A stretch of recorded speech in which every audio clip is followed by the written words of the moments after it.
Terbangun pagi hari dengan senyum tetap matahari. Assalamualaikum warahmatullahi wabarakatuh. Selamat bertemu kembali dalam perkuliahan teori dan praktik pembelajaran terpadu. Kita masih di capaian pembelajaran mata kuliah yang sama ya, di materi 3. Untuk tujuan perkuliahannya mampu menelaah dan memahami konsep dasar pembelajaran tematik terpadu di sekolah dasar. Nah, yang kedua, tujuan perkuliahan ini, capaian pembelajaran mata kuliahnya adalah diharapkan kalian mampu mengkaji prinsip-prinsip perancangan pembelajaran tematik terpadu yang mendidik di sekolah dasar. Nah, untuk hari ini materinya sudah pada pengembangan silabus tematik terpadu di bagian yang keempat ya. Apa saja langkah-langkah yang harus dilakukan dalam mengembangkan silabus tematik terpadu? Yang pertama, mengidentifikasi materi pelajaran dari setiap kompetensi dasar yang ingin dicapai dari semua mata pelajaran yang akan diintegrasikan.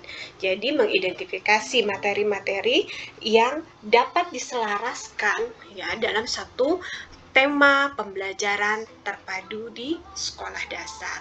Nanti ditelaah di silabus pembelajaran tematik terpadu, mulai dari kompetensi dasar, kegiatan pembelajaran, sampai materi pelajarannya.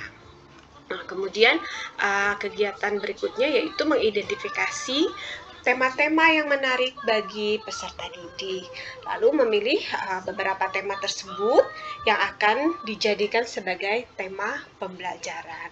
Nah, di silabus pembelajaran tematik terpadu itu sudah disiapkan rancangan tema-tema pembelajaran. Nah, di buku siswa juga, buku guru, buku siswa itu sudah tersedia. Tinggal guru kelas yang mengembangkannya sesuai dengan karakteristik di kelas yang diampunya ya, masing-masing di kelas yang diampu. Nah, nanti bagaimana pengembangan pembelajaran tematik itu disesuaikan kembali dengan karakteristik siswa, kebutuhan siswa di kelas itu. Nah, langkah berikutnya memetakan materi pelajaran untuk setiap tema, subtema yang sesuai. Nah, materinya ya kalau di RPP itu kelemahan dari beberapa mahasiswa selama ini adalah merumuskan judul materi pelajaran ya. Judul materi pelajaran itu dirumuskan dari tujuan pembelajaran langsung ya, jadi dipindahkan begitu menjadi judul materi. Tidak seperti itu. Ketika tujuan pembelajaran yang mengidentifikasi latar cerita rakyat begitu. Nah, di materi pelajarannya ditulis juga judulnya, mengidentifikasi itu bukan judul. Kalau mengidentifikasi itu tujuan pembelajaran ya. Judul materinya misalnya menceritakan kembali cerita rakyat yang dibacakan atau yang didengarkan ya. Nah, pemetaan materi perlu juga memperhatikan keruntutan dari materi untuk setiap mata pelajaran dan tingkat kesulitan dari materi tersebut agar mendapatkan alokasi waktu yang cukup. Nah, untuk pembelajaran tematik terpadu ya, muatan pelajaran bahasa Indonesia itu selalu ada. Ya, jadi hendaknya untuk penilaian autentik itu untuk pembelajaran bahasa Indonesia hendaknya dilakukan di dalam proses. Jadi memang harus disiapkan LKPD agar waktu itu efektif. Jadi kurikulum 2013 itu satu tema, satu subtema, satu pembelajaran harus selesai dalam 1 hari. Ya, untuk pengayaan itu beda lagi. Ya, ada beberapa memang yang membutuhkan pengayaan beberapa siswa maksudnya. Ya, jadi harus diefektifkan selesai dengan alokasi waktu yang sudah ditetapkan. Nah, ini harus dirancang karena itu perlunya perencanaan pembelajaran. Selanjutnya, merancang kegiatan pembelajaran berdasarkan pemetaan materi pelajaran yang telah dilakukan. Nah, kegiatan pembelajaran sebelumnya sudah Ibu sampaikan juga, sudah Ibu jelaskan bahwa penggunaan strategi pengajaran, strategi pembelajaran itu harus terlihat di langkah-langkah kegiatan pembelajaran. Ketika format yang digunakan adalah saintifik untuk pembelajaran tematik terpadu, langkah-langkah apa saja dalam pendekatan saintifik itu harus terlihat, ya, harus dilaksanakan. Nah, kemudian model pembelajaran apa yang digunakan untuk format tematik terpadu, misalnya berbasis masalah, berbasis project, ya.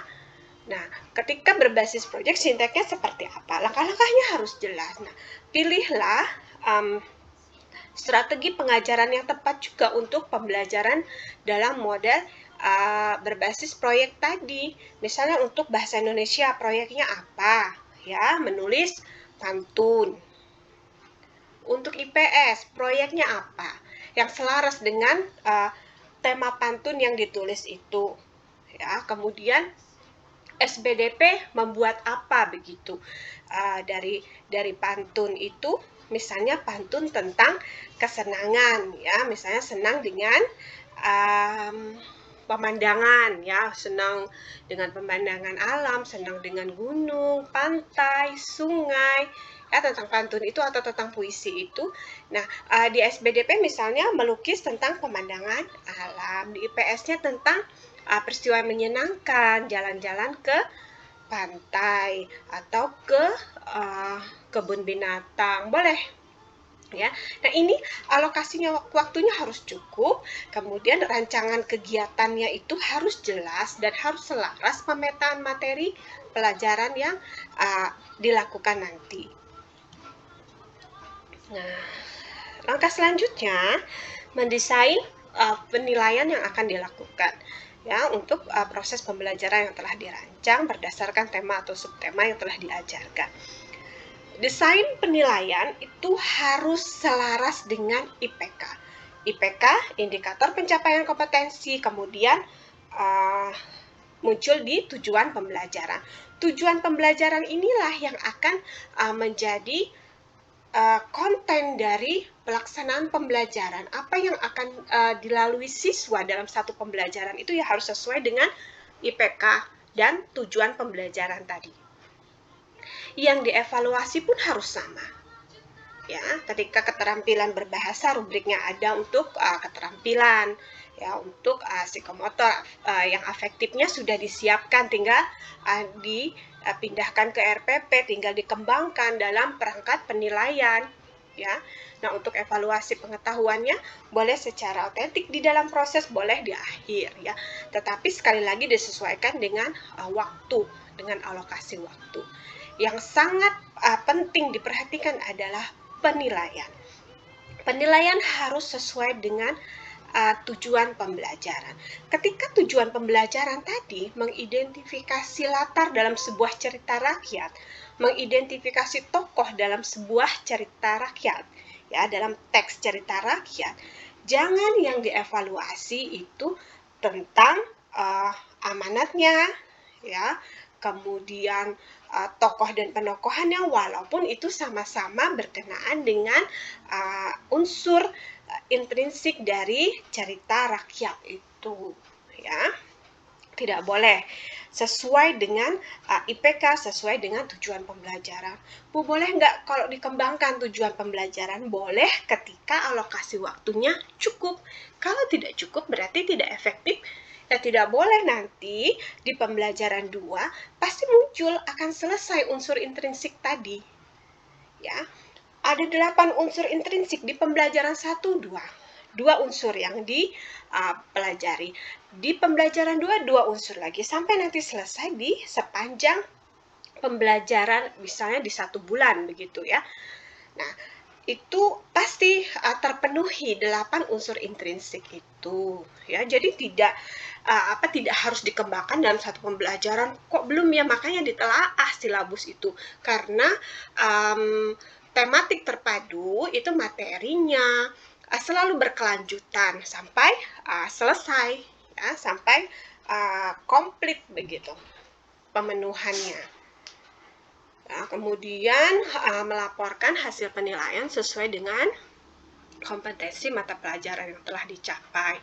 Nah, hasil penilaian ini akan dijadikan dasar bagi pendidik untuk melakukan evaluasi. Sesuai tidak dengan KKM, kriteria ketuntasan minimal yang diinginkan. Kalau Bu, ada siswa sebenarnya, terus kami harus tercapai KKM-nya, boleh nggak manipulasi? Ya, selalu ada pertanyaan yang seperti ini.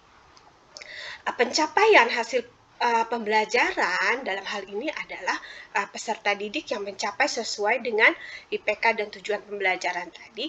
Penilaiannya kan dari berbagai ranah, ya, ada 3 ranah, ya, pengetahuan, kemudian keterampilan, kemudian sikap atau afektifnya.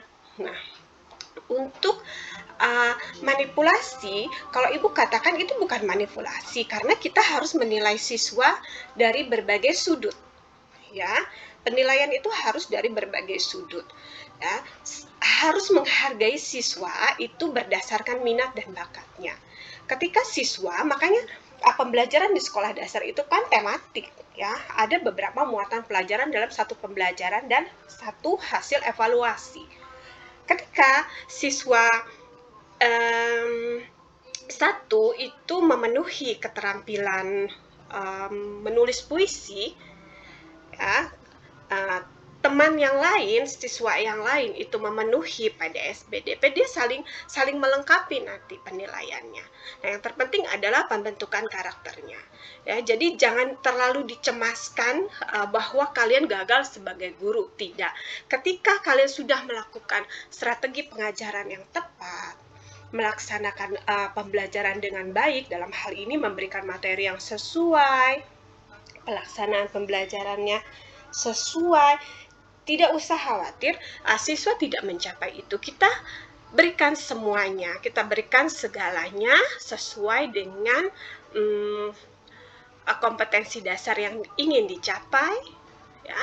Selanjutnya kita memberikan penilaian pun sesuai. Jadi maksudnya sesuai adalah hargai minat dan bakat siswa itu sesuai dengan potensinya. Ya, kita tidak bisa mengharapkan semua siswa pencapaiannya sama, tetapi memang ada beberapa punya kesamaan yang umum, yaitu dari segi sikap. Nah, karena itu sikap merupakan sesuatu juga yang paling esensial dalam penilaian, ya. Tinggi apapun intelijensi seseorang, kalau sikapnya tidak baik, ya tidak akan bagus juga penilaiannya. Ya, jadi bukan manipulasi itu, kita menghargai sesuai minat dan bakat, kita menghargai semua, bukan sesuai, semua minat dan bakat dalam segi yang positif, ya. Sesuai dengan ketika semua siswa belajar dengan baik, mengikuti kegiatan pembelajaran, satu pembelajaran itu dengan baik, ya kita harus menghargai. Ini bukan manipulasi, ini adalah proses asesmen yang dilakukan oleh seorang pendidik. Makanya ini tadi dikatakan pendidik, bukan pengajar. Dasar bagi pendidik untuk melakukan evaluasi pembelajaran, ya. Nah, ini langkah-langkah dalam alur pengembangan silabus tematik di sekolah dasar. Mulai dari mana? Ini tadi kan mulai dari mengidentifikasi tema, kemudian materi pembelajaran untuk setiap kompetensi dasar. Terus memetakan materi untuk setiap tema lagi dan subtema. Kemudian merancang kegiatan pembelajaran. Nah, setelah merancang kegiatan pembelajaran ini pra pembelajaran. Jadi perencanaan pembelajaran itu harus dimulai dari sini, minimal ini. Nah, setelah merancang kegiatan pembelajaran, kita masuk ke merancang penilaian pembelajaran. Evaluasi tadi. Setelah itu melaporkan hasil. Nah, penilaian pembelajaran tidak hanya kita menilai siswa saja, menilai hasil pembelajaran yang dilaksanakan siswa, bukan siswa saja yang dievaluasi, tetapi kita juga perlu mengevaluasi diri dengan berbagai model evaluasi, ya, sehingga nanti ketika pelaporan hasil penilaian terhadap hasil belajar siswa, ya, kurangnya di mana, kok ini siswa belum, seharusnya siswa ini mampu loh, tapi ada sesuatu yang membuat dia nilai hasil belajarnya rendah, tidak mencapai begitu sesuai dengan IPK. Nah, di sini kita perlukan penilaian diri, evaluasi diri. Ya, 1-2 orang siswa itu sudah banyak loh kalau tidak tercapai. Ya, lebih baik walaupun standar itu 80% tuntas, 85% tuntas, ya, lebih baik lagi jika 100% tuntas. Nah, caranya nanti setelah hasil belajar itu kita rancang, kita memperoleh penilaian hasil belajar siswa, ya, berdasarkan rubrik tadi untuk keterampilan, berdasarkan instrumen penilaian evaluasi pengetahuannya dan afektifnya, sikap, itu nanti diakumulasikan persentasenya berapa, yang kognitif berapa, pengetahuan itu berapa, kemudian keterampilan berapa, sikap berapa, ya, menghasilkan nilai rata-rata siswa, ya, nilai rata-rata individu dulu, baru nilai rata-rata kelas. Nanti setelah mendapatkan hasil penilaian itu, kelemahannya di mana kita evaluasi. Apakah strategi yang kita gunakan, dalam hal ini strategi pengajaran, ya, misalnya model pembelajarannya kurang tepat, bukan tidak baik model itu, tetapi kurang tepat pada karakteristik di kelas kita, ya. Nah, nanti lanjut terus nih pembelajaran berikutnya sampai selesai 1 semester. Ya. Oke, nah ini ada yang perlu diperhatikan di dalam pengembangan pembelajaran tematik di sekolah dasar. Nah, lebih ditekankan, ya, lebih diutamakan, diarahkan pada praktik pengetahuan yang berbentuk tema yang dekat dengan aktivitas peserta didik sehari-hari, ya, tidak tekstual tapi kontekstual, ya, tidak usah jauh-jauh. Misalnya ini dimulai pembelajarannya tentang kalau siswa itu identik dengan daerah aliran sungai, berarti tentang bagaimana cara nelayan mencari ikan, ya, bagaimana cara kita menjaga agar sungai tetap bersih, tidak tercemar saat kita mencari ikan di sungai itu, ya. Nah, ini kan identik dengan daerah aliran sungai, bagaimana menjaga lahan yang identik dengan karakteristik lahan gambut itu tidak menyebabkan kebakaran dan polusi udara, ya. Melalui pembelajaran tematik ini, peserta didik diharapkan dapat memahami fenomena atau aktivitas sehari-hari secara lebih konkret. Jadi, hal-hal yang identik di lingkungan sekitarnya itu akan lebih mempercepat siswa memahami tentang konten materi yang akan dipelajari. Jadi jangan terlalu jauh, itu menyebabkan sesuatu abstrak di pikirannya yang sebenarnya tidak dekat dengan dirinya, ya. Kebanyakan mikir siswanya mereka-reka seperti apa sih, belum lagi siswa harus memahami konsep materi hari itu, ya. Jadi jangan terlalu jauh, cukup identik dengan sehari-hari peserta didik itu. Nanti kita tinggal mengaitkannya dengan materi yang ada di buku siswa. Oh, seperti ini, sama kan ya, yang di buku siswa itu di pantai loh. Nah, kalau kehidupan di pantai seperti ini. Kalau kita kan di pinggiran sungai, daerah aliran sungai, karakteristik kehidupan nelayannya menggunakan alat tradisional seperti ini. Kalau di pantai atau di laut seperti ini cara mencari ikannya.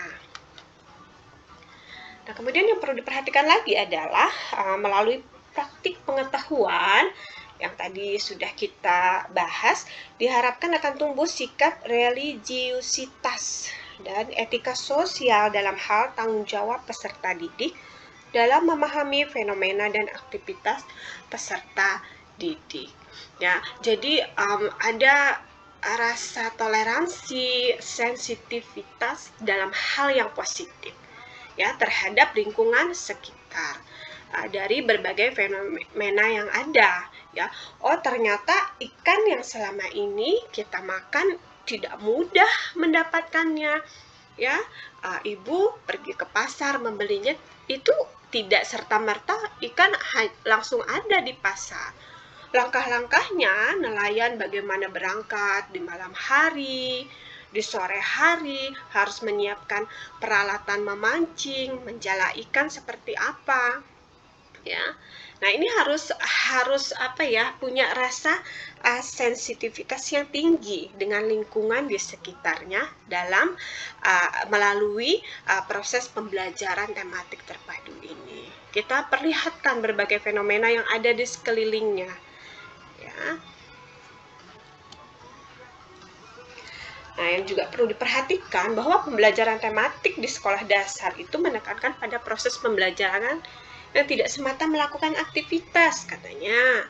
Nah, seperti apa sih bahwa pembelajaran tematik di sekolah dasar itu bagaimana merancang pembelajaran yang juga mampu mengaktifkan kreativitas dan berpikir kreatif peserta didik, tidak sekadar aktivitas terus selesai begitu rame-rame, misalnya membuat kue terus dijual begitu di depan sekolah, hanya sampai pada aktivitas itu, tetapi lebih kepada maknanya ya.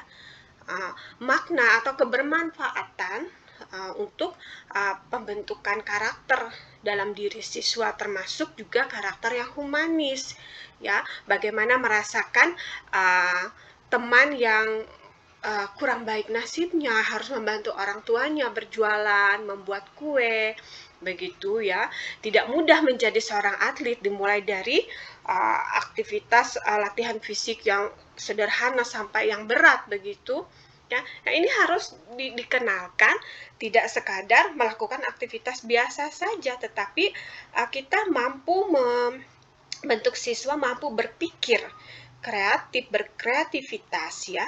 Jadi tidak sekadar menjual kue yang sudah dibuat ya, atau menempel di dinding-dinding sekolah, di tembok-tembok kelas seperti itu tentang karya-karya puisinya ya.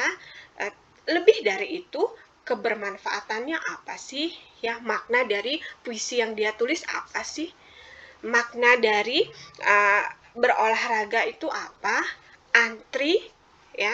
Nah, budaya antri ini mungkin terlihat sepele, tetapi sejak dini di usia sekolah dasar itu harus ditanamkan kepada siswa. Budaya antri, disiplin ya. Tidak boleh semua orang sama punya kepentingan ya. Ada hal-hal tertentu yang memang bisa kita toleransi, yang bisa kita maklumi saat dia harus didahulukan, tetapi yang diutamakan adalah antri sesuai dengan peraturan yang berlaku begitu ya. Nah, proses kreativitas dan berpikir kreatif inilah yang diinginkan dalam sebuah pembelajaran tematik terpadu ya. Jadi jangan hanya aktivitas pembelajaran selesai juga, kebermanfaatannya tidak berlangsung lama. Karena itu karakteristik di kurikulum Merdeka itu kan cinta belajar seumur hidup, belajar sepanjang hayat. Jadi pembelajar sejati ya. Nah, untuk mendukung proses pembelajaran tematik terpadu di sekolah dasar, model-model pembelajaran yang sesuai perlu dikembangkan dan dipraktikkan dalam pembelajaran tersebut. Seperti apa saja? Nah, ada 3 ya. Barangkali juga Ibu selalu memunculkan model pembelajaran ini. Di dalam format pembelajaran tematik terpadu itu yang menggunakan pendekatan saintifik, ada setidaknya itu 3 model pembelajaran ya. Model pembelajaran konstruktivisme ya, yang bisa diterapkan. Ya, yang pertama, model pembelajaran berbasis keingintahuan, inquiry. Ya, kemudian model pembelajaran berbasis pemecahan masalah itu problem solving based learning. Kemudian yang ketiga itu pembelajaran berbasis proyek, project based learning. Nah, yang pertama, berbasis keingintahuan yang inquiry seperti apa? Di inquiry based learning ya tidak sekadar diarahkan pada perolehan atau penemuan saja atas pertanyaan-pertanyaan yang ada di benak siswa ya. Lebih dari itu, diharapkan dapat mendorong aktivitas peserta didik melakukan penelusuran ya. Jadi siswa dapat melakukan penelusuran, misalnya belajar tentang pembelajaran TIK gitu ya. Bisakah diterpadukan dengan pembelajaran lain? Bisa, kalau TIK bisa ya. Bagaimana menulis puisi menggunakan bantuan laptop begitu ya. Nah, mengetik di di Word ya. Nah, ini kan ada langkah-langkahnya. Nah, kita pemberian contoh iya. Nah, siswa akan mencari tahu bagaimana sih langkah-langkahnya. Nah, siswa berpraktik. Ya, setelah dia menulis sebuah puisi, ya, dia mengetiknya di laptop yang ada di sekolah misalnya. Memang konstruktivisme memerlukan fasilitas yang sesuai begitu ya dengan kegiatan pembelajarannya.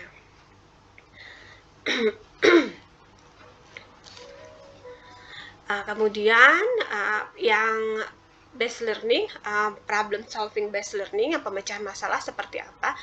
Nah, biasanya secara khusus itu diselenggarakan berbasis masalah di masyarakat. Seperti apa berbasis masalah di masyarakat? Nah, misalnya multikultural, ya. Permasalahan-permasalahan di masyarakat itu sensitif masalah multikultural. Bagaimana nanti menyatukan siswa, ya, dalam sebuah keanekaragaman budaya. Ya. Nah, bagaimana mereka menghargai, bertoleransi, bukan ikut serta. Ya. Menghargai budaya orang lain, bertoleransi dengan keyakinan masing-masing agama yang diakui di negara Indonesia, berteman dengan siapa saja, tidak memandang latar belakang sosial budaya, tidak memandang suku, agama dari teman-teman. Ini bisa dilakukan ya di dalam kelas pembelajaran tematik terpadu, memecahkan berbagai permasalahan yang ada. Bagaimana ya kalau temannya tidak paham nih, belum paham bahasa Dayak Ngaju, siapa ya yang mau bantu? Karena hari ini kita belajar muatan lokal bahasa Dayak Ngaju. Bisa nggak ditematikan dengan pembelajaran terpadu? Bisa, dengan bahasa Indonesia dan IPS ya. Nanti seperti apa? Nanti kita belajar lebih lanjut ya tentang hal-hal ini. Masih teori saja. Di bagian perkuliahan praktik dan latihan nanti kita belajar lebih detail lagi. Nah, kemudian model pembelajaran berbasis proyek, project based learning, ini merupakan proses pembelajaran yang menjadikan kegiatan proyek sebagai objek studi sekaligus sarana belajar. Seperti apa? Yang berbasis proyek yang menghasilkan berbagai proyek, aktivitas pembelajarannya, ya ada tahapan-tahapannya, mulai dari penentuan masalah, perencanaan, implementasi, monitoring dan evaluasi, kemudian identifikasi hasil-hasil yang dicapai dengan rekomendasi. Nah, jadi ada observasi, yang mengobservasi sebuah permasalahan, sesuai enggak, ya, sudah sesuai tidak dengan peraturan, sudah sesuai tidak dengan konsep teori yang ada, pelaksanaannya, implementasinya seperti apa, monitoring, kemudian melakukan evaluasi. Nah, hasilnya seperti apa? Apakah rekomendasinya setuju atau harus diperbaiki, seperti apa hasil dari kegiatan proyek berikutnya. Nah, ini sudah mulai belajar tentang bagaimana melakukan sebuah riset, sebenarnya riset ya, mini riset ya.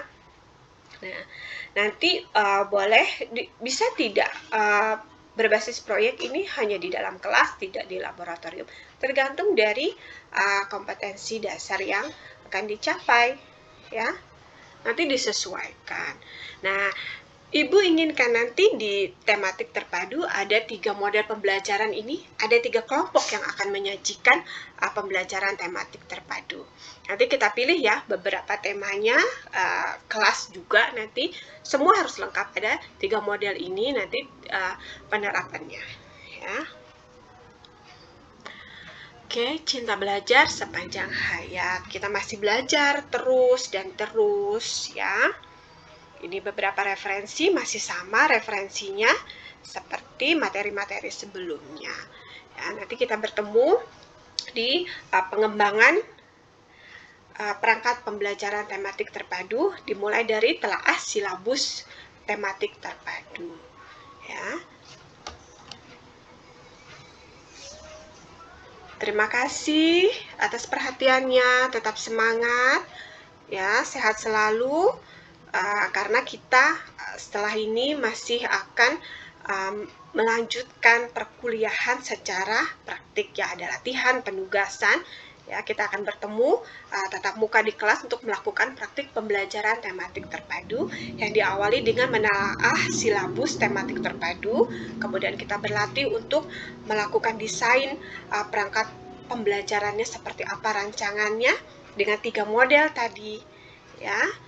Kemudian kita implementasikan pembelajaran digital abad 21 seperti apa karakteristiknya, strategi komunikasi di era digital ini yang tepat seperti apa sih, yang humanis tetap humanis seperti apa ya, kemudian tetap berbasis kearifan lokal yang identik dengan karakteristik kehidupan kita di Kalimantan Tengah, daerah aliran sungai ya. Nah, baik, tetap semangat ya, jaga kesehatan selalu, jangan lupa untuk melengkapi vaksinasinya karena kita akan segera bertatap muka untuk melaksanakan perkuliahan secara praktik. Sampai bertemu, terima kasih atas perhatiannya, salam sehat selalu, wassalamualaikum warahmatullahi wabarakatuh.